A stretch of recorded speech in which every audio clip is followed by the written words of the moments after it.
Jemaat yang kekasih, kita telah tiba di dalam pembacaan dan pemberitaan firman Tuhan. Untuk itu, mari kita bersama-sama mohon tuntunan dan bimbingan dari Roh Tuhan. Kita satu di dalam doa. Bapa di surga, kami datang kepadamu menaikkan syukur, puji dan terima kasih karena kami boleh datang beribadah kepadamu di hari ini. Terima kasih Engkau juga sudah hadir di tengah-tengah kami. Engkau mendengar setiap pujian dan penyembahan yang kami naikkan kepadamu. Kiranya itu menjadi dupa yang berbau harum bagimu. Kini tiba saatnya kami akan mendengarkan suaramu Tuhan, lewat pembacaan dan pemberitaan firman Tuhan. Engkau lawat kami, Engkau urapi kami, Engkau berkati kami dengan firman-Mu. Kami buka hati kami ya Bapa, untuk kebenaran firman-Mu di dalam nama Tuhan Yesus Kristus. Amin. Pembacaan kita terambil di dalam Injil Markus pasalnya yang ke-7.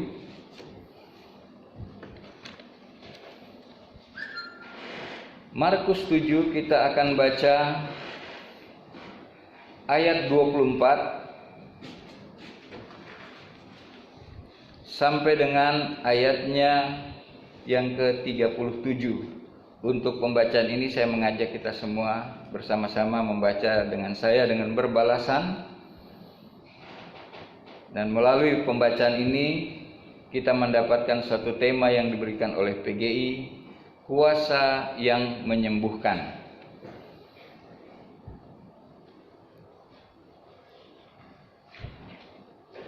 Kita akan baca dengan berbalasan.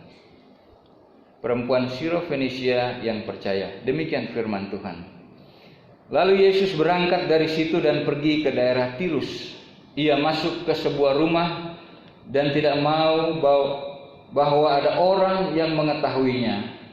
Tetapi kedatangannya tidak dapat dirahasiakan. Malah seorang ibu yang anaknya perempuan seorang masyarakat segera mendengar tentang dia, lalu datang dan tersungkur di depan kakinya. Perempuan itu seorang Yunani, bangsa Sirofenisia. Ia memohon kepada Yesus untuk mengusir setan itu dari anaknya. Lalu Yesus berkata kepadanya, biarlah anaknya yang menunggu, sebab tidak patut mengambil roti yang diangkat oleh anak-anak dan melemparkannya kepada anjing. Tetapi perempuan itu menjawab, benar Tuhan. Tetapi anjing yang di bawah meja juga makan remah-remah yang dijatuhkan anak-anak. Maka kata Yesus kepada perempuan itu, karena kata-katamu itu, pergilah sekarang, sebab setan itu sudah keluar dari anakmu. Perempuan itu pulang ke rumahnya, lalu didapatinya anak itu berbaring di tempat tidur, sedang setan itu sudah keluar. Ayat 31. Kemudian Yesus meninggalkan pulang daerah itu dan melalui Sidon pergi ke dalam Galilea di tengah-tengah daerah Dekapolis. Di situ orang membawa kepadanya seorang yang tuli dan yang gagap dan memohon kepadanya supaya ia meletakkan tangannya atas orang itu. Dan sesudah Yesus memisahkan dia dari orang banyak, sehingga mereka sendirian, ia memasukkan jarinya ke dalam orang itu, lalu ia mengendahkan dan meragai orang itu. Kemudian sambil menengadah ke langit, Yesus menarik nafas dan berkata kepadanya, Efata, artinya terbukalah. Maka terbukalah telinga orang itu, dan seketika itu terlepas kepala mengikat di dadanya. Lalu ia berkata-kata dengan baik. Yesus berpesan kepada orang-orang yang ada di situ supaya jangan menceritakannya kepada siapapun juga. Tetapi makin dilarangnya mereka, makin luas mereka memberitakannya. Mereka takut dan tercengang dan berkata, ia menjadikan segala-galanya baik, yang tuli dijadikannya benar, yang bisu dijadikannya kata-kata. Demikianlah pembacaan firman Tuhan. Berbahagialah setiap orang yang mendengar firman Tuhan serta memeliharanya di dalam hidupnya. Haleluya. Haleluya. Haleluya. Haleluya.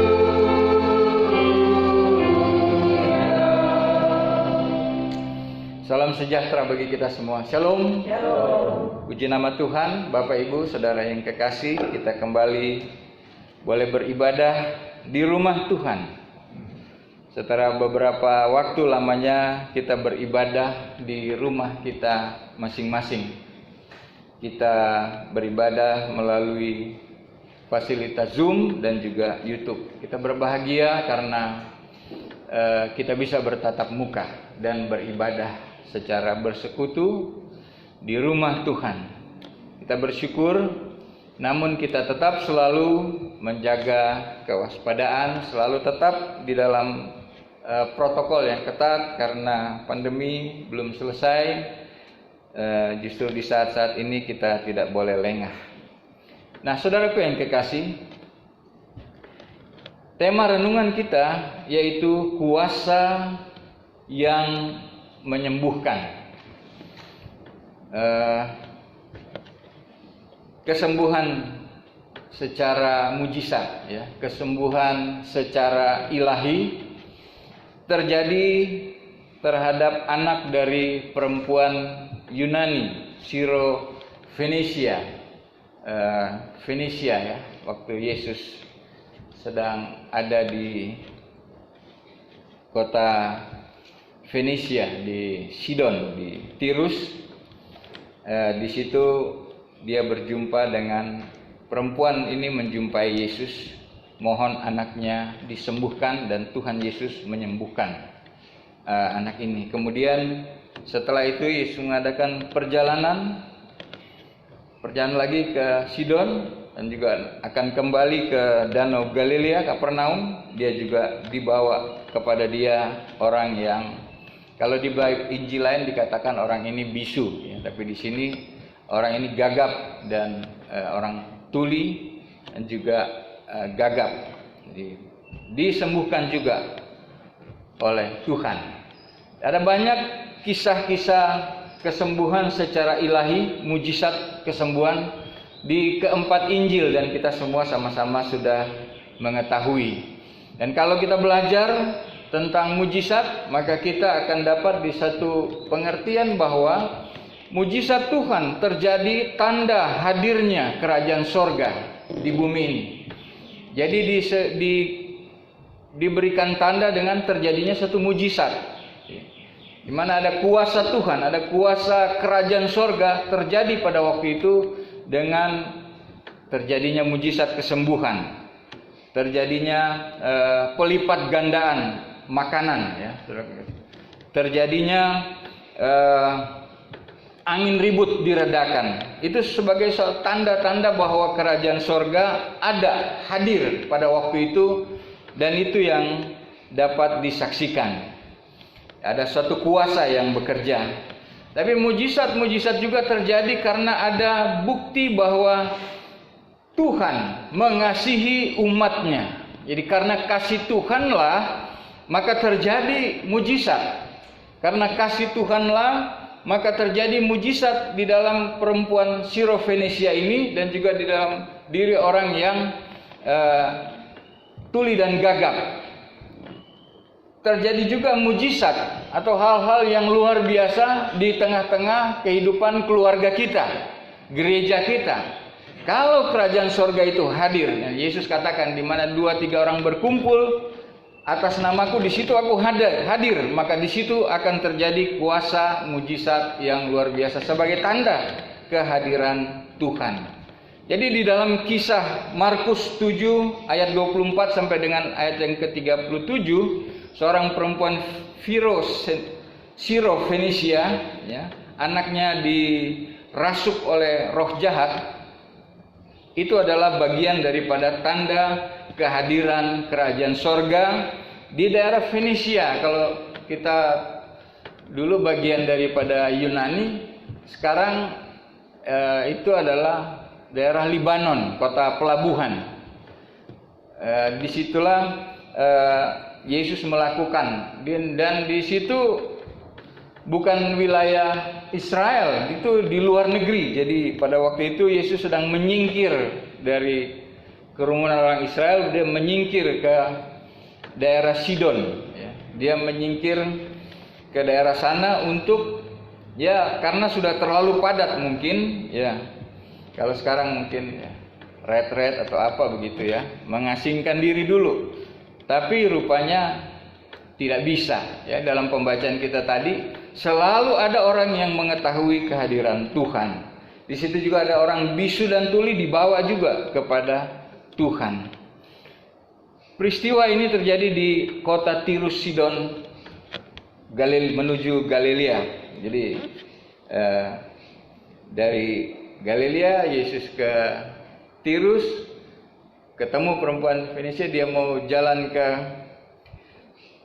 Sidon, ketemu dengan orang yang tuli bisu, baru dia bisa kembali ke Galilea, Danau Galilea. Jadi Yesus sebenarnya sedang menyingkir dari keramaian dan untuk kembali lagi ke Galilea, ke Kapernaum. Tetapi pada waktu dia ada di daerah Fenisia, kota Tirus dan Sidon, dua orang ini disembuhkan. Mungkin banyak, tapi hanya dua ini saja yang tertulis di dalam Alkitab. Karena ada banyak kerumunan yang mengikuti Tuhan, kemana saja dia pergi selalu ada. Usaha Yesus dan murid-muridnya sudah diketahui, dan mereka tetap melayani. Mereka tetap melayani orang-orang yang dibawa kepada mereka. Nah, saudaraku yang kekasih, kota Fenisia adalah kota yang sangat indah, kota yang dipimpin oleh seorang raja, kota yang makmur, karena itu kota pelabuhan, punya mata uang sendiri, dan masyarakatnya itu adalah kebanyakan orang-orang yang makmur, orang-orang yang kaya, ya. Namun jadi akhirnya cenderung jadi sombong, ya. Dan saudaraku yang kekasih, mereka adalah bangsa yang menyembah dewa-dewi. Jadi banyak dewa yang mereka sembah. Nah, saudaraku yang kekasih, perempuan Siro Fenisia pasti sudah datang ke dewa-dewa, karena Tuhannya mereka pada waktu itu adalah dewa-dewa. Jadi sudah pasti mereka, perempuan ini datang membawa anaknya kepada dewa-dewa mereka, namun gagal. Dan pada waktu perempuan ini mendengar bahwa Yesus ada di kota Tirus, maka perempuan ini mendatangi Tuhan Yesus, memohon supaya Yesus menyembuhkan anaknya yang sedang dirasuk oleh roh jahat, dan keadaan anaknya sangat menderita karena roh jahat itu terus mengganggu dia, mengguncang dia. Nah, saudaraku yang kekasih, ada satu percakapan yang sangat indah. Dan waktu saya berulang-ulang membaca, luar biasa seorang ibu ini. Dia tidak pernah menyerah terhadap jawaban-jawaban dari Tuhan Yesus. Karena Yesus berada di luar daripada wilayah Israel, dia ada di daerah Fenisia, maka Yesus menunjukkan bahwa dia adalah seorang rabi, ya. Seorang rabi adalah seorang pemuka agama, seorang yang melayani bangsanya sendiri, bukan melayani bangsa lain, ya. Itulah Yesus menunjukkan bahwa dia ini rabi Israel yang hanya bisa melayani orang-orang Israel, rabi muda. Jadi pada waktu perempuan itu datang mendekati dia, Yesus memberikan satu jawaban yang formalitas, bahwa Yesus seolah-olah menunjukkan bahwa dia hanya diutus untuk bangsanya sendiri, tidak untuk bangsa yang lain, ya. Saudara yang kekasih, hal seperti ini adalah sesuatu yang biasa. Namun pada waktu Tuhan memberikan perumpamaan, ya, perumpamaan tentang roti yang hanya layak diberikan kepada seorang anak, ya. Terhadap permohonan wanita ini di ayat 27, Yesus berkata kepadanya, "Biarlah anak-anak kenyang dahulu, sebab tidak patut mengambil roti yang disediakan bagi anak-anak dan melemparkannya kepada anjing." Nah, saudaraku yang kekasih, secara teologi kita bergumul tentang hal ini. Karena apa? Karena tidak mungkin Tuhan menyampaikan satu penghinaan ya, yang seperti pada umumnya ya. Jadi kalau bilang begitu ya, orang maki kita, anjing lu, kita pasti tersinggung ya. Kalau cuma dibilang B2 ya enggak apa-apa, itu enggak terlalu tersinggung. Tapi kalau urusan binatang satu ini, banyak orang pasti tersinggung. Namun saudaraku yang kekasih, Tuhan tidaklah demikian. Tuhan tidak pernah merendahkan ciptaannya menjadi binatang.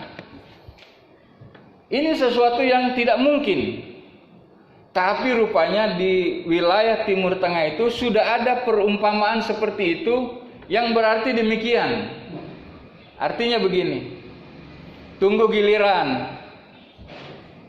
Anak-anak dulu dikasih makan, baru binatang peliharaan. Jadi anjing ini bukan anjing liar atau anjing yang jahat itu ya. Tapi anjing rumahan, anjing yang dipelihara di rumah ya.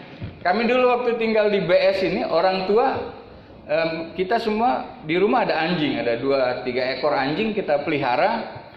Biasanya yang makan kita duluan. Baru setelah kita makan, sisa-sisa makanan itu baru kita kasih makan sama anjing. Jadi Yesus cuma mau mengatakan, sabar, tunggu giliran. Sekarang aku datang untuk orang-orang Yahudi dulu, baru untuk bangsa yang lain. Seolah-olah Yesus ingin mengatakan demikian. Jadi bukanlah suatu hinaan berat seperti yang kita bayangkan, tidak. Namun Yesus memuji iman wanita ini dengan apa yang menjadi jawaban dari dia kepada Tuhan. Luar biasa dia katakan demikian. Tetapi perempuan itu menjawab, benar Tuhan, tetapi anjing yang di bawah meja, anjing peliharaan itu, bukan anjing yang liar yang kalau kita menghina orang dengan kata-kata seperti itu. Tidak, anjing peliharaan, mungkin anjing kesayangan, ya. Tetapi anjing yang di bawah meja juga makan remah-remah yang dijatuhkan anak-anak. Luar biasa iman daripada perempuan ini membuat Yesus terkagum-kagum. Kenapa Yesus terkagum-kagum? Karena saudaraku yang kekasih, jawaban ini adalah jawaban yang sangat tepat, jawaban yang mengandung kuasa Tuhan bekerja. Belum Tuhan menumpangkan tangan, belum Tuhan menaikkan tangan ke atas untuk berdoa, belum. Tetapi jawaban perempuan ini menghasilkan suatu kuasa bekerja di dalam diri anaknya. Waktu dia kata, benar Tuhan, tetapi anjing juga makan dari remah-remah yang jatuh. Itu secara bersamaan. Anak-anak makan, remah-remahnya jatuh, anjing langsung jilat-jilat itu. Dapat pada waktu itu juga. Dan Tuhan begitu kagum dengan apa yang menjadi jawaban, apa yang menjadi iman dari wanita ini, menghasilkan suatu kuasa yang bekerja dengan sendirinya. Padahal dia bukanlah orang Israel pada waktu itu. Dia adalah orang Yunani. Dia adalah penyembah dewa-dewa. Tetapi pada waktu dia datang kepada Tuhan, perjumpaannya dengan Tuhan telah menghasilkan suatu iman yang sangat luar biasa, yang bekerja dengan sangat luar biasa. Saudaraku yang kekasih, inilah maksud daripada judul dari renungan kita, kuasa yang menyembuhkan. Kuasa iman yang menyembuhkan anak dari ibu ini, di mana ada roh jahat langsung terlepas pada waktu itu juga dengan iman yang dia nyatakan kepada Tuhan. Iman remah-remah roti. Luar biasa. Dengan iman remah-remah roti ini, perempuan ini mau menyatakan bahwa Yesus adalah Tuhan. Perempuan ini mempercayai bahwa Yesus lah yang patut dipuji dan yang patut disembah. Dia mengaku Yesus adalah Tuhan, Yesus yang dia percaya, Yesus yang dia sembah. Saudaraku yang kekasih, kuasa itu keluar. Jadi kita harus mengevaluasi diri kita. Bagaimana kita meminta mujizat kepada Tuhan adalah salah satunya harus dengan iman kita. Dengan iman kita percaya sungguh bahwa Tuhan sanggup melakukan apa yang kita perlukan.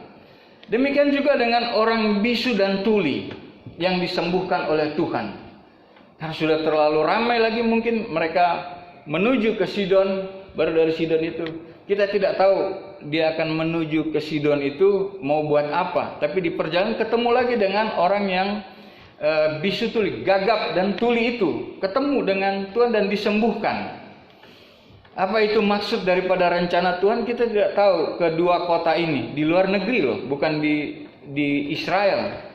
Tapi itu yang terjadi, saudara kekasih, bahwa kasih Tuhan, bahwa kuasa Tuhan tidak terbatas di wilayah Israel saja, tapi kepada bangsa-bangsa yang lain kuasa Tuhan dapat bekerja, bahkan sampai di tempat ini, sampai di pelosok-pelosok manapun. Teman-teman saya yang penginjilan banyak sekali cerita tentang mujizat-mujizat Tuhan yang sangat luar biasa terjadi.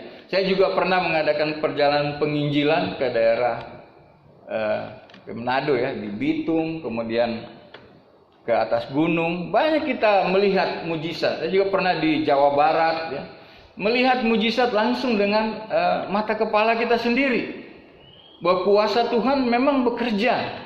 Nah, terhadap orang yang gagap dan tuli, Yesus juga sembuhkan. Dan saya sangat terharu melihat pada waktu Yesus dibawa orang ini, Yesus membawa orang ini memisahkan diri dari keramaian. Saudara, saya belajar di sini bahwa kalau Tuhan mau berkarya di dalam kehidupan kita, sifatnya pribadi. Sifatnya pribadi. Jangan harapkan itu suatu tontonan. Itu nanti jadi kesaksian juga, tapi pada waktu ditangani secara pribadi. Jadi meskipun kita ramai berkumpul ramai begini, kuasa Tuhan bisa bekerja secara pribadi di dalam diri kita masing-masing. Karena pada waktu kita datang kepada Tuhan, banyak sekali permohonan-permohonan kita yang berbeda-beda satu dengan yang lain. Tapi kita nggak usah takut, karena Tuhan menangani kita secara pribadi. Amin, saudara. Secara pribadi Dia menangani keluarga kita. Secara pribadi Dia lakukan ini kepada orang yang gagap bicaranya dan yang tuli. Jadi pada waktu Yesus pisahkan, kemudian baru dilakukan. Dia tidak mau mempermalukan orang ini. Karena orang ini mungkin jadi tontonan, jadi tertawaan, ya, kita nggak tahu ya. Kalau orang-orang cacat pada waktu itu biasanya banyak dipermalukan, tapi dibawalah orang ini oleh Yesus. Kemudian tangan Tuhan dimasukkan ke telinganya, Pak, ya, dikorek-korek mungkin ya. Setelah itu Yesus meludahi tangannya, baru dari tangannya itu dikorek lagi lidahnya yang terkancing katanya ya. Jadi juga semua terkancing, telinganya juga dirabah lidahnya. Baru apa yang Yesus katakan, saudara? Efata, terbukalah. Maka terbuka telinganya, baru terbuka lidahnya yang kaku itu menjadi lentur. Dan Alkitab katakan, kita baca tadi, dia dapat berkata-kata dengan sangat baik. Saudaraku yang kekasih, lihat saudara, bagian daripada orang yang tuli dan yang gagap ini adalah bagian Tuhan menunjukkan kasih-Nya kepada kita secara pribadi. Secara pribadi Dia nyatakan kepada kita. Dia tidak pernah mempermalukan kita. Saudaraku yang kekasih, ini juga menunjukkan bahwa setiap kita spesial di mata Tuhan. Dan Yesus paling tahu cara menangani kita secara pribadi. Jadi jangan kita berpikiran, dia sih ya, Tuhan cuma bisa sama dia, sama saya enggak. Tidak, saudara kasih. Dia bisa menangani kita secara pribadi karena dia tahu kita luar dalam, dia tahu. Ya. Apa yang kita lakukan yang orang enggak tahu, dia juga tahu kepada kita. Dan dia mau secara pribadi datang kepada kita. Dia mau memisahkan kita dari yang lain untuk menangani kita secara pribadi, untuk memberkati kita. Ini ada hal-hal yang selama ini terikat, ya. Hal-hal selama ini terkancing. Kok sulit banget bangun iman kita dan mempercayai bahwa Dia sanggup melakukan kepada kita secara pribadi. Ini pelajaran penting bagi kita semua. Bahwa ada kuasa yang Tuhan sediakan kepada kita semua. Ada kuasa yang bisa Tuhan salurkan kepada kita. Jangan kita mencari kuasa-kuasa lain di luar kuasa Tuhan. Jangan, saudaraku yang kekasih. Ada banyak orang yang picik kehidupannya. Mereka bilang percaya kepada Tuhan, tapi masih juga menggunakan kuasa-kuasa yang lain di luar Tuhan.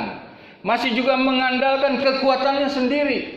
Masih juga mengandalkan kekuatan orang lain.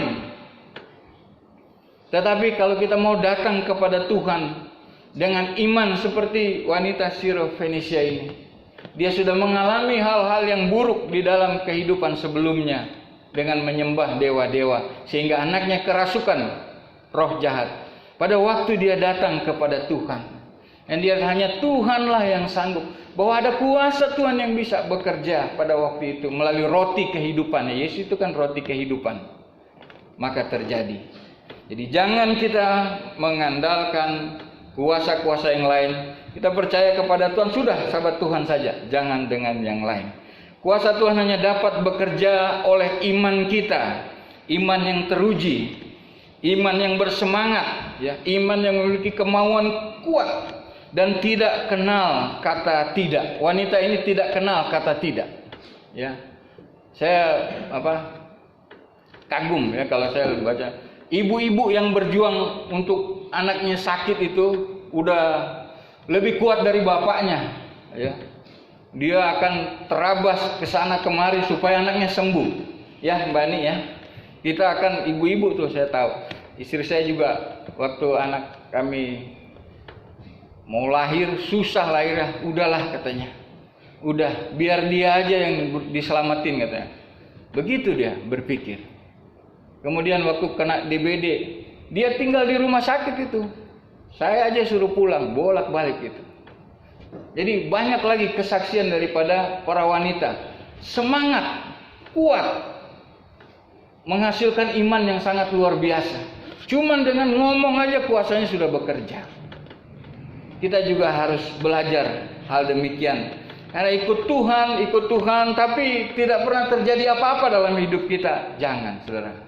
Tuhan menyediakan kuasanya terserap kepada kehidupan kita asal kita punya iman yang benar-benar memang teruji, ya. Kuasa apa yang merasuk kehidupan kita, Tuhan sanggup melepaskan asal kita mau datang kepada Dia dengan kerendahan hati. Saudaraku yang kekasih, seperti banyak hamba Tuhan yang berbicara, ya. Kalau yang dulu saya pernah baca Catherine Kuhlman, dia punya satu istilah yang sampai sekarang orang mujizat masih terjadi sampai saat ini. Ada lagi yang tambahin, mujizat masih terjadi saat ini sampai Tuhan Yesus datang.